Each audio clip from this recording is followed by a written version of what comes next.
மக்களிடம் செல், மக்களிடம் இருந்து கற்றுக்கொள், மக்களுடன் வாழ், மக்களுடன் சேர்ந்து திட்டமிடு, மக்களை நேசி, மக்களுக்காக சேவை செய். இத நீங்க புரிஞ்சுக்கிட்டு நீங்க செயல்பட்டீங்கன்னா உங்க ஊரு சிறுவாணி தண்ணி மாதிரி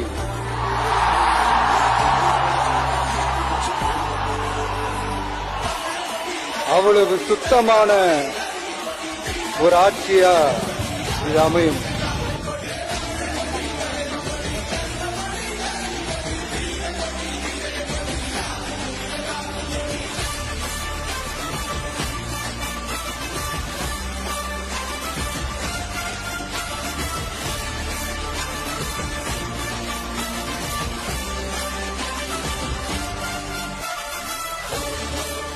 இலவசமா டிவி, கிரைண்டர், மிக்சி, ஃபேனு, ஓட்டுக்கு ஆளுக்கு 5000 ரூபாய் கொடுத்த ஊரு சார் நம்ம ஊரு. மருந்து மாத்திரை கொடுக்க முடியாதான்?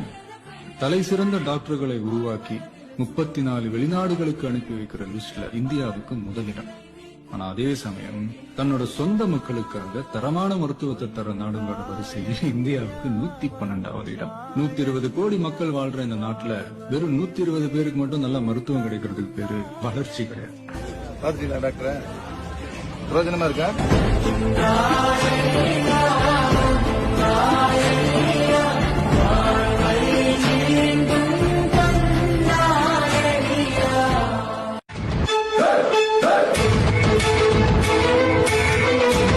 மண்ணுக்கும் மக்களுக்கும் அவர் சிந்தனைகள்லாம் அவர் சுத்தி தான் இருக்கும்.